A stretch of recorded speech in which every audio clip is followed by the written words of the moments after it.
The Knicks are playing their best basketball of the season, and Deuce McBride is a large reason why. Take a look at how he's able to just get open and Diawara cross-court pass, and the defender just overcommits on this contest, and Deuce is still able to knock it down. He's become the best shooter on the Knicks. And if you guys remember, he was unplayable at times early in his career because he just couldn't shoot. But now, legit, he's even better shooter than Brunson. I mean, this is just pure concentration, able to create just enough space, and the defender tries to fly by because Deuce was just erupting to this point.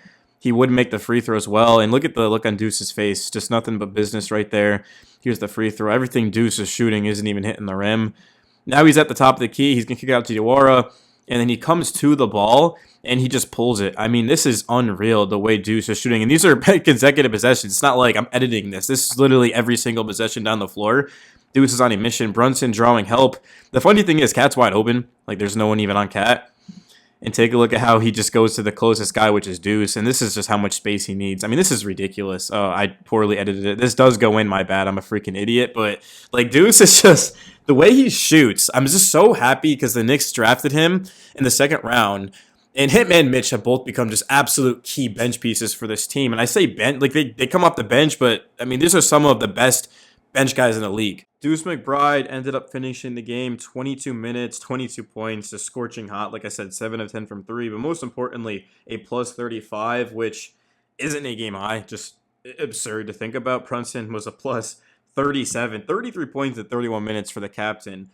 But Deuce, whenever he's on the floor, the Knicks are just a better basketball team. Like, it doesn't matter if OG's healthy or not.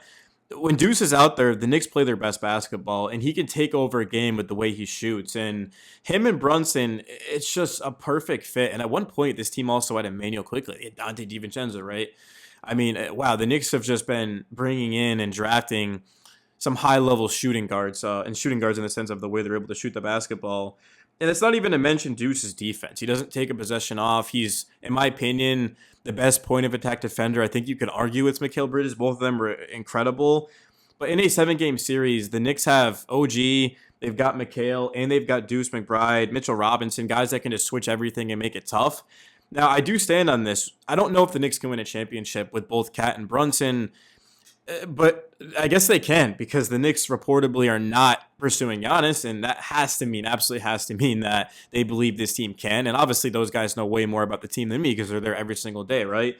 So I guess the Knicks they have to be consistent. They've been playing high-level basketball. They lost to the Celtics by, I think, 4 points, guys, and Brunson played his worst game as a Knick. So I'm not really too concerned if Deuce and Mitch and these guys can just continue to play like they are. I mean, it's going to be very difficult to beat the Knicks 4 out of 7 times.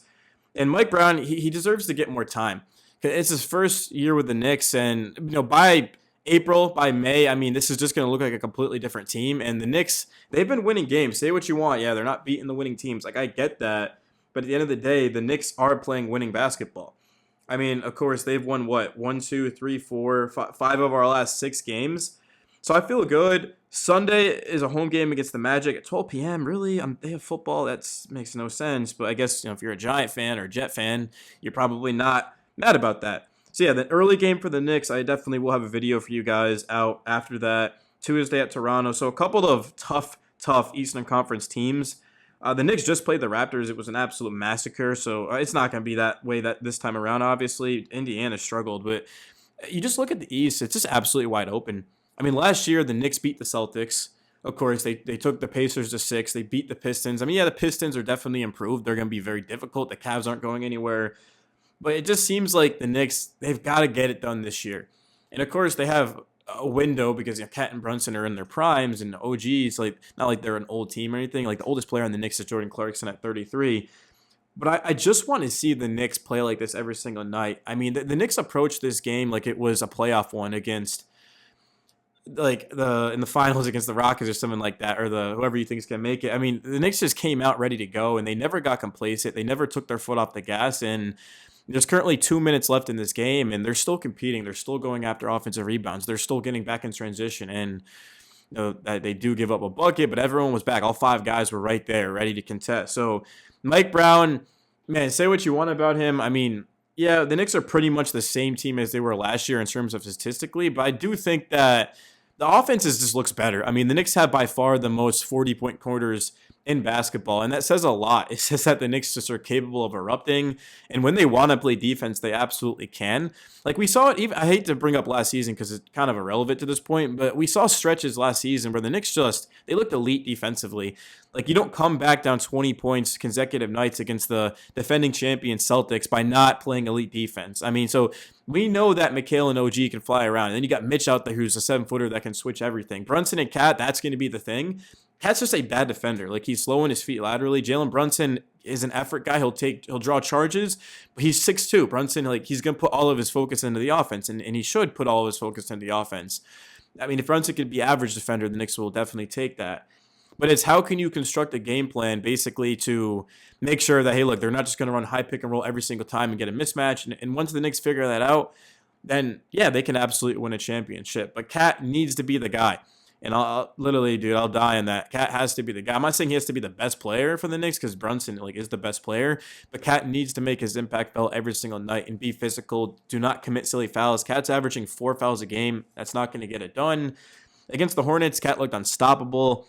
There's been multiple games this season where Cat's looked unstoppable, but there's also been games like at time, like even the Celtics game, like at times where Cat is just making boneheaded decisions and he's got to be better.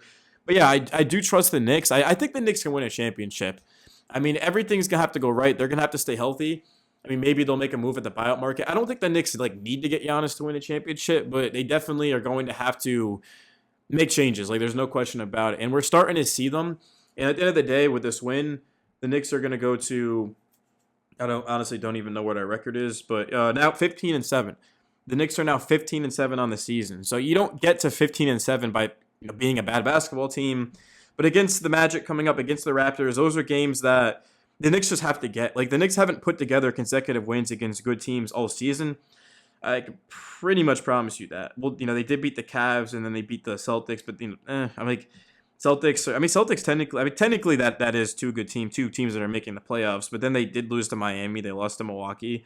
So this is a stretch to watch out for Sunday and Tuesday. Nobody's expecting 65 wins out of the Knicks. But what they are expecting, again, is just consistency and competing every single night. And, yeah, I just liked what I saw. But, again, it is a struggling Jazz team coming off of a back-to-back. But the blueprint's there. The blueprint is absolutely there. And I don't know why Clarkson's been in for the last 6 minutes. It doesn't make a lot of sense here. Yabusele is getting some cardio. Man, I mean, Yabusele, Clarkson, these are two good bench pieces. Yabusele plays, but I thought he'd have a bigger role. I think I'm not gonna say he's out of shape, but he put on like 16 pounds. It's looking like. I mean, Yabusele definitely needs to slim down a little bit. I mean, unless the Knicks want him to be that backup 5. Well, they have Mitch, but unless they want him to play like a big type of role, but I don't think Yabusele's best utilized as that. I think he's best utilized as a 4. But yeah, definitely let me know your guys' thoughts on that. I mean, Precious Achiuwa, like Yabusele to me is an upgrade over Achiuwa. I think he's just a better player. Achiuwa is now with the Kings. But I think that's all I got, man. I'm about to sign out.